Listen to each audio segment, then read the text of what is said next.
In a world that often moves too quickly and speaks too loudly, there is a quiet kind of magic that can be easy to miss: the magic of kindness.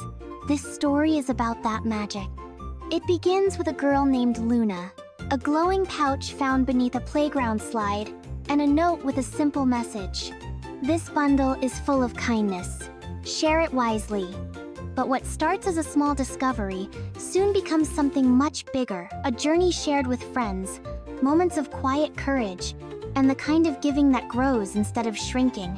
In these pages, you'll meet 3 children: Luna, Zara, and Oliver, each different in their own way, yet united by the warmth they carry and the choices they make. Together, they learn that kindness isn't just about fixing problems or handing out gifts. It's about seeing others, listening, understanding, and offering even the smallest act of care when it matters most. As the story unfolds, you may start to notice something: that kindness, once shared, begins to multiply.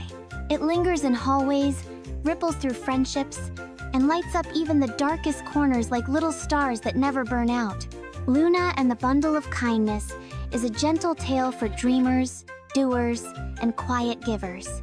For children who wonder if their small actions matter, and for grown-ups who need to be reminded they always do.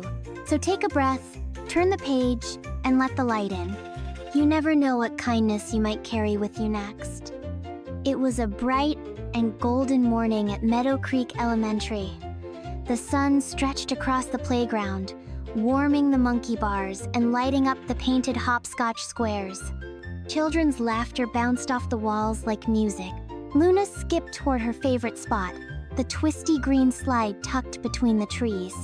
Her curly hair bounced with every step, her moon-shaped necklace twinkling in the sun. But just as she reached the slide, she stopped. There, barely visible beneath the edge of the slide, something caught the light. Not a stone, not a candy wrapper.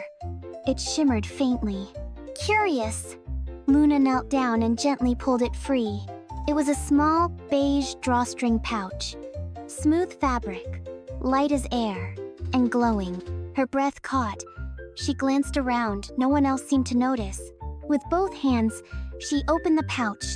Inside were several soft fabric patches, like little colorful swatches of cloth, each glowing faintly in pink, gold, and teal. Nestled among them was a tiny piece of folded paper. Luna unfolded it carefully. It read, "This bundle is full of kindness. Share it wisely." Her eyes widened. "A bundle of kindness?" she whispered, heart fluttering. "Is it magic?" She looked up at the sky.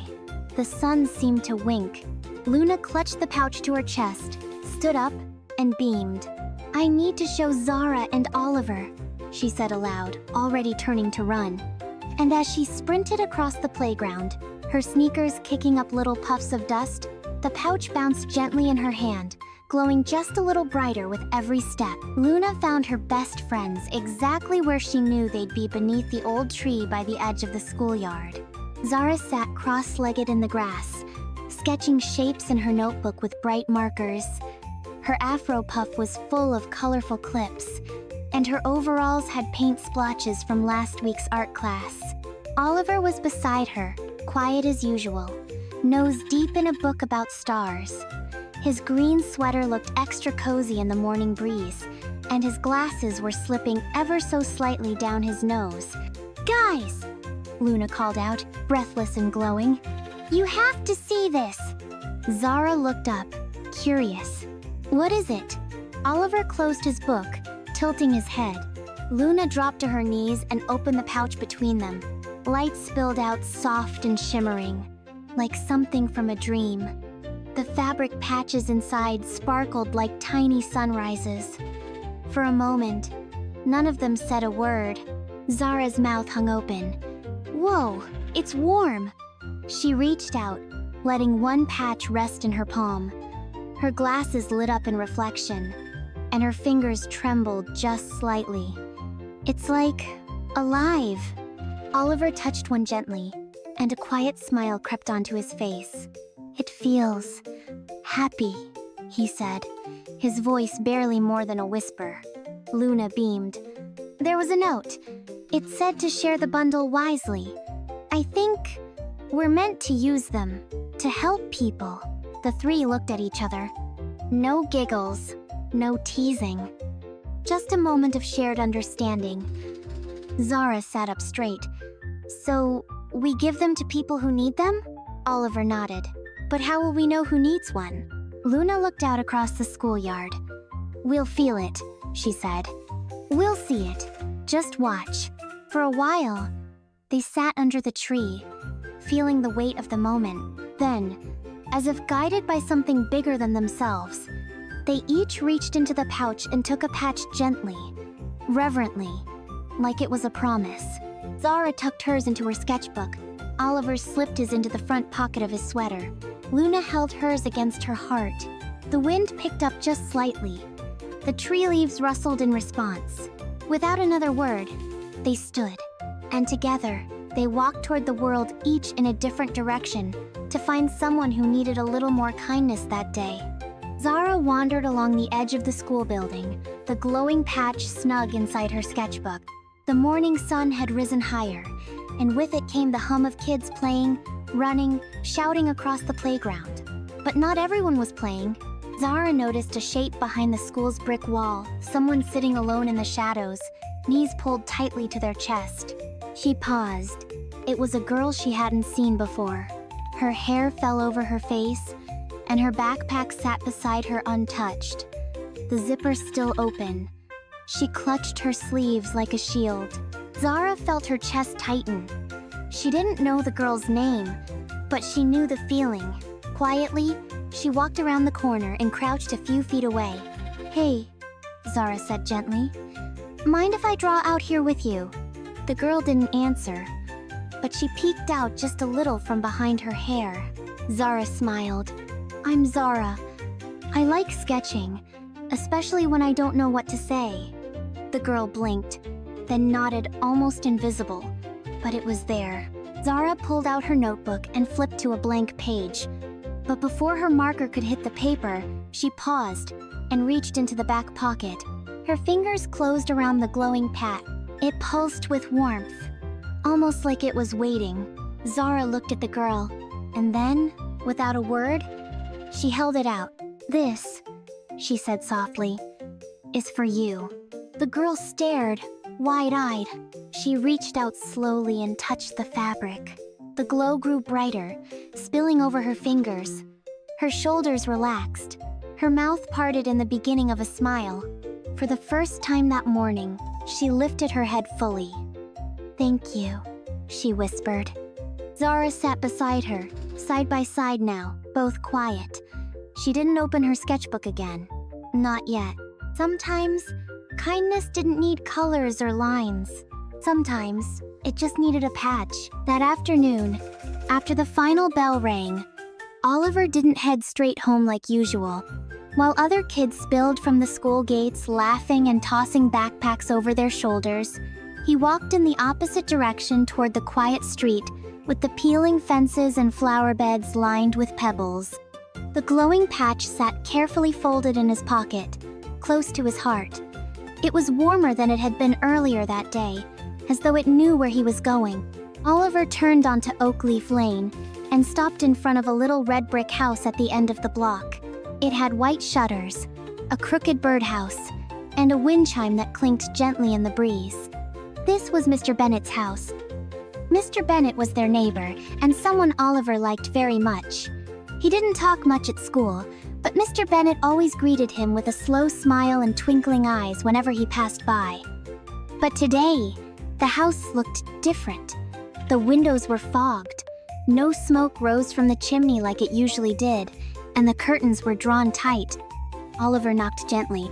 No answer. He hesitated, then knocked again, firmer this time. At last, the door creaked open. There stood Mr. Bennett, bundled in thick blankets, his nose pink, and his hands shaking just slightly around a chipped mug of tea.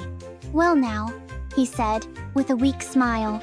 If it isn't Oliver, what brings you by, young man? Oliver stepped forward, concern written all over his face. "Mom said your heater was broken again." Mr. Bennet gave a tired chuckle. "Old thing's been fighting the cold all winter. But I'll be all right. I've got blankets and stubbornness." Oliver didn't laugh. Instead, he reached into his sweater pocket and pulled out the patch. "I brought something for you," he said. Mr. Bennet tilted his head. "What's that?" Oliver didn't explain. He just gently placed the patch into Mr. Bennet's wrinkled hands. The moment the fabric touched his skin, the air seemed to shift. The light in the patch began to glow softly golden at first, then a swirl of peach and amber. Mr. Bennet's eyes widened. "Well, I'll be," he whispered. Just then, the old heater in the corner sputtered, clicked, and came to life with a low, warm hum. The air in the room began to fill with gentle heat. Oliver's eyes flicked to it, then back to Mr. Bennet. Neither said a word for a long moment. Then, the old man looked at him, really looked, and smiled, a smile that reached deep into his eyes. His hands, no longer trembling, clutched the patch like it was a miracle. "You warmed more than just the room," Mr. Bennet said, voice quiet and full. Oliver's lips curved into a small, shy smile.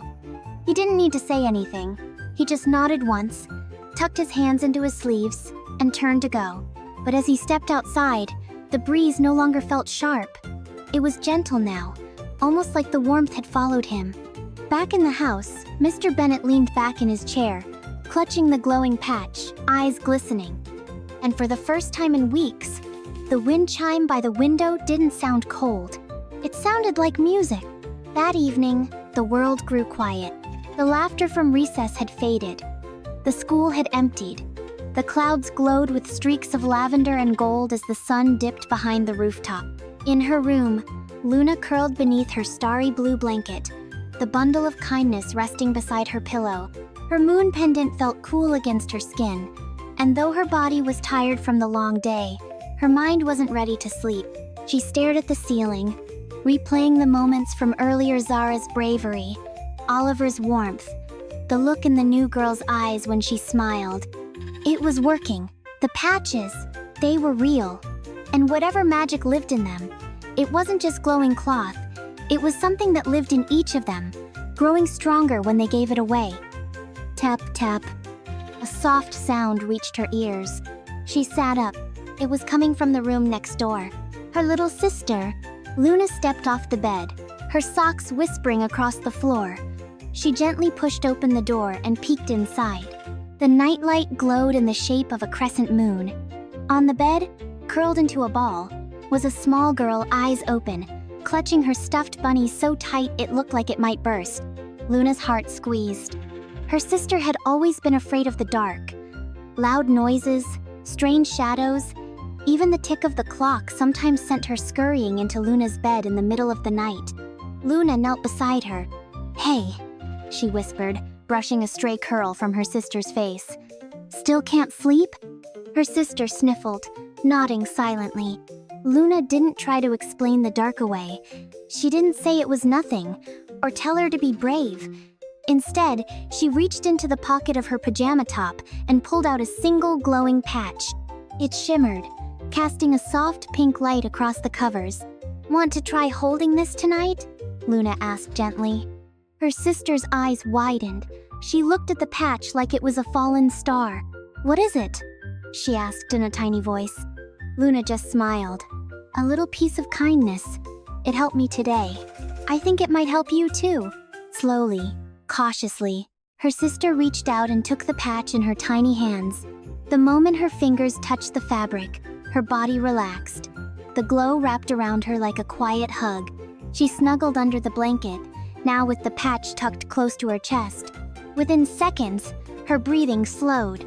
Her eyes fluttered closed. The glow faded to a soft pulse like the steady rhythm of a dream beginning to take shape. Luna stayed a while, watching, just to be sure. Then she kissed her sister's forehead, tiptoed back to her room, and slipped beneath the covers once more. The pouch beside her pillow felt a little lighter, but also fuller, somehow. Outside, the stars twinkled like they were watching. And for the first time in a long time, the night didn't feel so quiet. It felt peaceful. The next morning, the sky was painted in swirls of pink and gold. The kind of morning that feels like a secret, like something magical is about to happen, if you're quiet enough to notice. Luna was already awake. She dressed quickly, tucking the drawstring pouch safely into her backpack. It felt warm against her back, warmer than before, and somehow heavier. By the time she arrived at the schoolyard, Zara and Oliver were waiting under the old tree. Both of them looked different somehow. Not in the way their clothes looked or how they smiled, but in the way they stood. More certain, brighter. "You feel it too?" Luna asked. Oliver nodded. "It's buzzing." Zara raised an eyebrow. "That pouch is definitely doing something." Luna knelt and opened it carefully. Light spilled out instantly, brighter than any of them had seen before. The pouch that once held only a handful of patches now brimmed with color. Golden threads, swirling pinks, soft blues like the edge of morning skies. The fabric seemed alive, shifting and glowing with joy. "But we gave them all away," Oliver whispered, adjusting his glasses. Zara stared in amazement. "It's like, the more we give, the more we get." They all stared at the bundle, eyes wide, hearts full. And then, something else happened. As the bell rang and children poured into the schoolyard, Luna noticed a pair of kids sharing a snack on the bench. Another helped a younger student tie their shoes. Someone offered their seat to a classmate without being asked. And tucked into backpacks, pinned to jackets, even tied around wrists were the patches. Not just the ones they'd given. New ones. Everywhere. A soft wind passed through the yard, rustling the trees, scattering leaves like confetti. It seemed to whisper a truth none of them had ever said out loud. Kindness spreads, not just from one to another, but outward, growing and echoing and multiplying, like light in a mirror or laughter in a hallway. The three friends sat beneath the tree, watching it all unfold. They didn't need to speak. The smile in Zara's eyes, the calm in Oliver's face, and the glow in Luna's heart said everything. After a while, Luna leaned her head back against the bark and looked up through the canopy of leaves. "I thought the pouch was magic," she said softly. Oliver turned. "Isn't it?" Luna smiled. "Maybe, but I think maybe we are." They sat in silence, listening to the hum of the morning, the giggles, the footsteps, the joy. Above them, unnoticed, tiny glowing patches drifted upward into the sky, like fireflies rising higher, higher, until they disappeared into the clouds. And as the sun climbed higher over Meadow Creek Elementary, something extraordinary had quietly begun. A school full of children now carried something more powerful than books or backpacks. They carried kindness, and kindness always finds its way home. And truth. The end.